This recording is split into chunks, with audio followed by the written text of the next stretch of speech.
ഉത്സാഹം പള്ളിപ്പെരുന്നാൾ പോലെ അമ്പലത്തിലുണ്ടാവല്ലോ ഉത്സാഹം. ഉത്സവം. ഇത് ഉത്സവം പള്ളിപ്പെരുന്നാളും ഒന്നും അല്ലടാ. അപ്പൊ ഇത് പ്രതിഷേധമല്ല. എന്റെ കേരളത്തിലെ, എന്റെ നാട്ടിലെ എന്റെ രാജാവ് വരികയാണ്. അപ്പം രാജാവ് വരുമ്പോൾ രാജാവിന്റെ മനസ്സൊരിക്കലും വിഷമിക്കാൻ പാടില്ല. രാജാവ് എത്ര കള്ളനാണെങ്കിലും കൊള്ളക്കാരനാണെങ്കിലും ഇത് എന്നെ ഉദ്ദേശാണ്, എന്നെ തന്നെ ഉദ്ദേശാണ്, എന്നെ മാത്രം ഉദ്ദേശാണ്. നമ്മൾ പ്രജകളാണ്, നമ്മൾ അടിയന്മാർ രാജാവിനെ വിഷമിപ്പിക്കാൻ പാടില്ല. അതുകൊണ്ട് രാജാവിന് ഇഷ്ടമല്ലാത്ത ഒരു കളർ നമ്മളിൽ കാണാൻ പാടില്ല.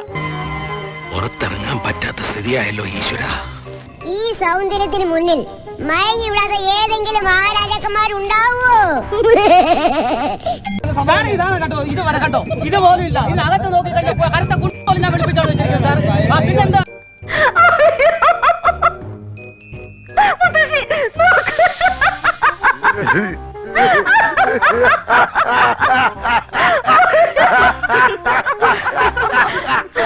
പൂർണ്ണമായിട്ടും എന്ത് പറയാൻ, ഞാൻ എനിക്ക് എന്റെ ഈശ്വരൻ തന്നിരിക്കുന്ന എന്റെ ശരീരത്തിന്റെ കളറ് മൊത്തവും തന്നെ ഞാൻ വെള്ളയാക്കിയിരിക്കുകയാണ്.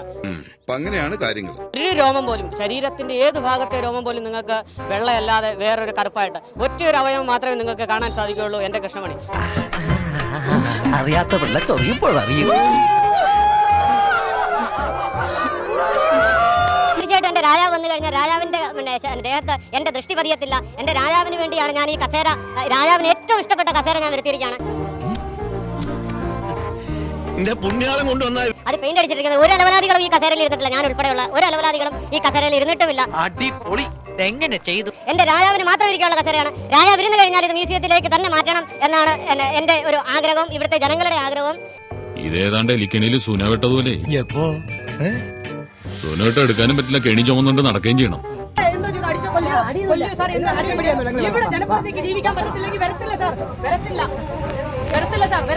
ഇതൊരു നടക്ക് പോണ കേസല്ല.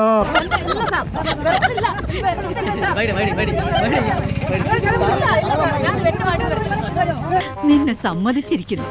അതൊക്കെ എന്റെ ചോരയിലുള്ളതാ.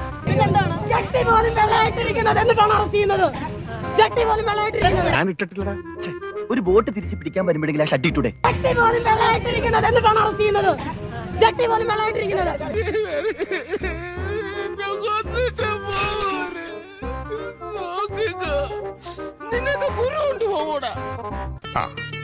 ഇതിലെ ദതിന്റെ ദപ്പുറത്ത് എല്ലാ വിരലുകളും